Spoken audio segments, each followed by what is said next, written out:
Morning everyone, welcome to KG online platform. I hope all of you are fine and all of you are doing well. So today we will see here current affairs of this month. So ये question जो है general science से related है and all these questions are very helpful for your examination point of view.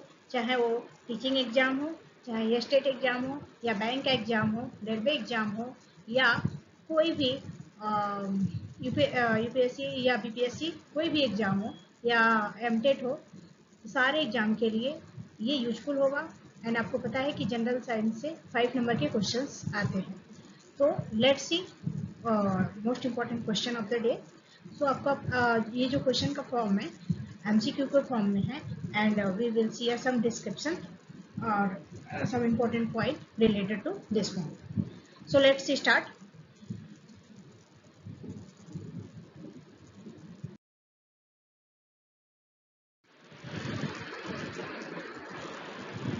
बदमावन port newly seen in the news is located in which state. पहला जो आपका point है बदवान port है जो किस स्टेट में अभी लोकेटेड किया गया है. सो आपके करेक्ट ऑप्शन आपके जो ऑप्शंस हैं पहला है महाराष्ट्र, नेक्स्ट गुजरात, नेक्स्ट है Kerala and next one Tamil Nadu. So आपका correct answer is Maharashtra. So Maharashtra जो है आपका करेक्ट आंसर है और ये पीएम मोदी के द्वारा लॉन्च किया गया है और इसके जो टोटल कॉस्ट है 76,000 करोड़ है. ठीक है, 76,000 करोड़ है. आइए बदवावन पोर्ट जो है वो डीप वाटर पोर्ट भी कहा जाता है, इसको डीप वाटर पोर्ट भी कहा जाता है. इसको पीएम मोदी ने लॉन्च किया है और ये महाराष्ट्र के डिस्ट्रिक्ट में सिचुएटेड है. So let's see some important point of this.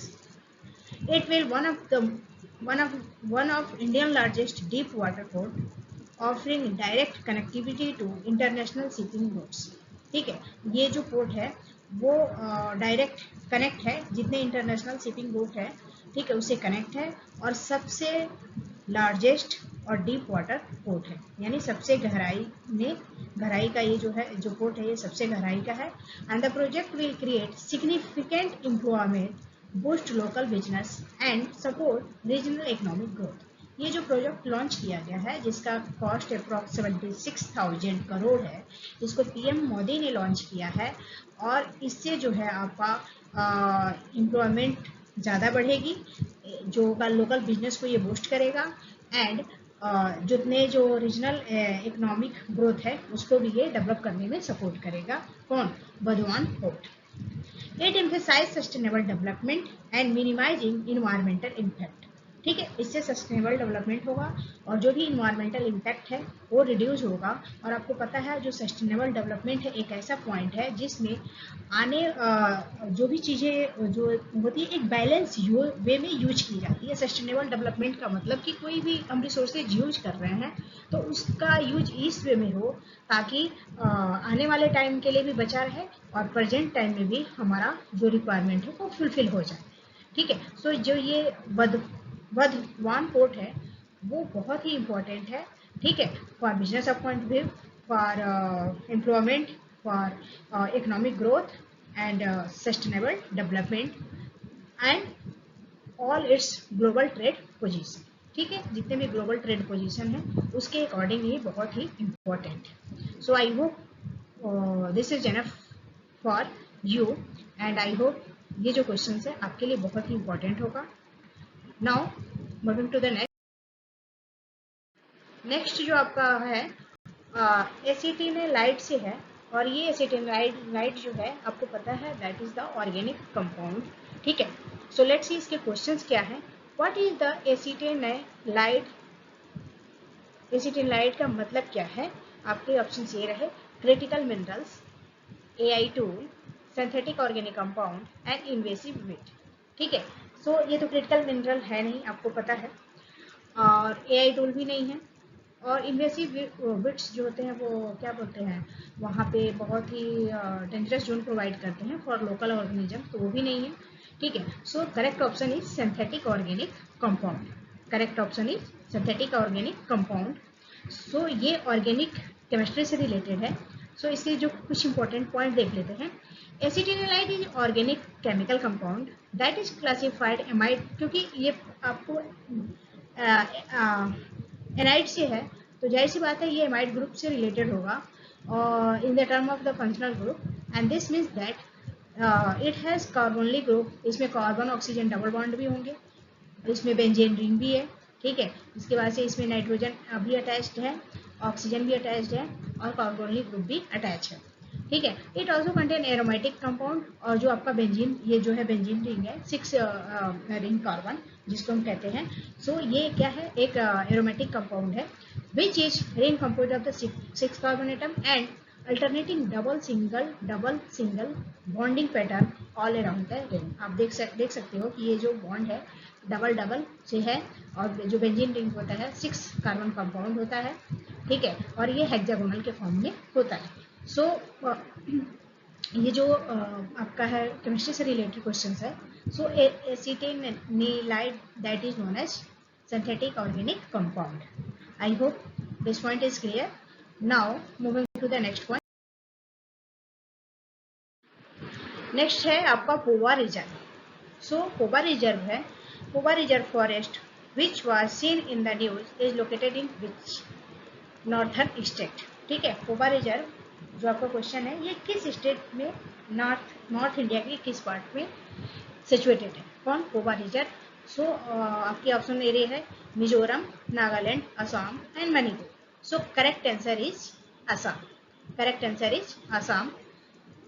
तो जो भी आपका ये है, जो आपका करेक्ट आंसर है वो क्या है, असम है।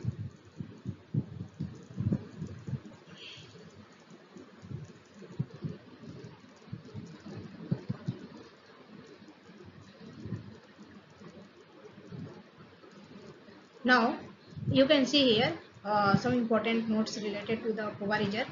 पोवा रिजर्व फॉरेस्ट जो है असम के धीवांझी डिस्ट्रिक्ट में सिचुएटेड है, और ये जो है इसका जो एस्टेब्लिशमेंट हुआ था 1924 में हुआ था, और इसको रेन फॉरेस्ट भी कहा जाता है, और बहुत जल्द इसको वाइल्ड लाइफ सेंचुरी के फॉर्म में घोषित कर दिया जाएगा, ठीक है। और ये जो है हिमालयन रीजन के फुट हिल्स में, फुट हिल्स के पास है, and it is rich in flora fauna. जो उसमें आपके जो एग्जांपल्स हैं आप देख सकते हो, slow loris, capped langur and wild boar, ठीक है। ये यहाँ के लोकल एनिमल हैं जो पोवा रिजर्व में पाए जाते हैं, और अभी तक 45 स्पीसीज बर्ड और रेप्टाइल्स एंड डाइवर्स फिश भी खोजे गए हैं। और जो इसका इम्पोर्टेंट जो है वो माइग्रेटरी रूट है for elephant and connecting other wild life areas, ठीक है। जो इसका इम्पोर्टेंट सिग्निफिकेंस है वो क्या है, migratory fish and elephant and connecting to the other wildlife areas. So this is Pova reserve जो असम में सिचुएटेड है, और इसके जो आप कह सकते हो कि जो हिमालय रीजन है उसके फुट हिल के पास है, एंड इसमें अभी तक 45 जो लोकल लिविंग ऑर्गेनिजम्स है उसको फाइंड आउट किया गया है। इसमें बर्ड्स हैं, रेप्टाइल्स हैं और डाइवर्स फिश स्पीसीज हैं, ठीक है। और इसमें जो वाइल्ड बोअर भी है, कैप लंगूर भी है, और स्लो लोरिस भी पाया जाता है। So this is the important point related to the पोवा reserve. Now moving to the next, foot and mouth disease. आपको पता है कि जो डिजीज होते हैं वो 4 टाइप्स के ऑर्गेनिज्म के द्वारा स्प्रेड होते हैं, protozoa, fungi, virus and bacteria, ठीक है। सो दैट इज आपको पता है कि ये बहुत ही हार्मफुल होते हैं, और इसका जो ट्रांसमिशन होता है डायरेक्टली और इनडायरेक्टली भी होता है। सो जो इससे क्वेश्चन है, let's see what is foot and mouth disease, जिसका शॉर्ट फॉर्म है FMD, what is the foot and mouth disease. So ये है आपके option, fungal disease of bird, viral disease of livestock, plant disease, और last one none of the above. So correct option is viral disease of livestock, ठीक है। Correct option is viral disease of livestock. So ये जो है mostly ज़्यादातर animals के case में देखे गए हैं, समटाइम्स ये ह्यूमन के केस में भी पाए जाते हैं, लेकिन ये डिपेंड है कौन सा उसमें वायरस प्रेजेंट है। So let's see some important point. The Union government has decided to establish foot and mouth disease free zone in 8 states. ठीक है, अभी ये बहुत ही कॉमन हो गया है। सो जो यूनियन गवर्नमेंट है उसने डिसाइड किया है कि जो 8 स्टेट है उसको free mouth foot and mouth disease बनाना है। उसमें क्या क्या है, कर्नाटका है, तमिलनाडु है, आंध्र प्रदेश है, तेलंगाना है, उत्तराखंड, पंजाब, हरियाणा, महाराष्ट्र एंड गुजरात है। ठीक है, जो FMD है वो highly contagious viral illness affecting livestock है, और वो जो है मोस्टली किस में पाया जाता है, कैटल में, स्वाइन में, सीप में एंड गोट में होता है, बट ये हॉर्स और डॉग में नहीं पाए जाते।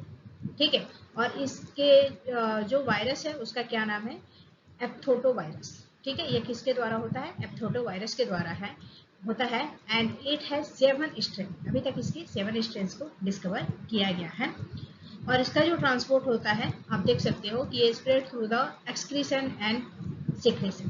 ठीक है, एक्सक्रीशन के द्वारा, एक्सक्रीशन का मतलब होता है जो भी आप एक्सक्रेटरी मटेरियल, जो भी एनिमल्स हैं एक्सक्रेटरी मटेरियल को एक्सक्रेट करते हैं, तो उसके द्वारा इसका ट्रांसमिशन जो है बहुत ही हाई रेट में होता है, but low fertility in adult. ठीक है, ये जो है एंग में बहुत तेजी से फैलता है, लेकिन जो लो ऑर्गेनिज्म है उसमें बहुत ही कम होता है। So you can see here this is the aphthovirus that causes foot and mouth disease in animals. जो ये भी जो क्वेश्चन है बहुत ही इंपॉर्टेंट है आपके एग्जाम पॉइंट ऑफ व्यू से। Now moving to the next point. Next point है exploring the life and living agency of Guru Padmasambhava. ठीक है, exploring the life and living legacy of Guru पदम संभवा। ये जो क्वेश्चन है इससे क्या है, ये जो है कहाँ ऑर्गेनाइज किया गया है, इससे रिलेटेड क्वेश्चन है।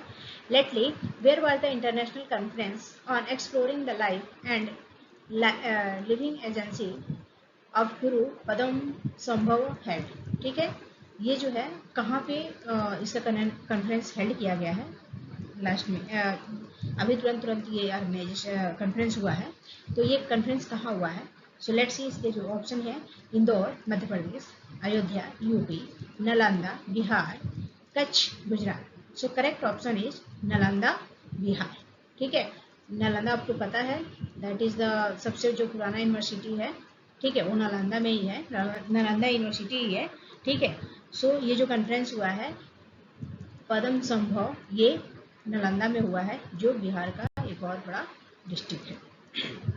सो जो इंटरनेशनल बुद्धिस्ट कन्फेडरेशन एंड नवा Nalanda Mahavira hosted 2-day conference हुआ है नालंदा में बिहार ऑन गुरु पदम संभव लाइफ एंड लेजेंसी। उनके लाइफ और लेजेंसी में 2 दिन का कॉन्फ्रेंस था, जिसमें बहुत लोगों ने पार्टिसिपेट भी किया था।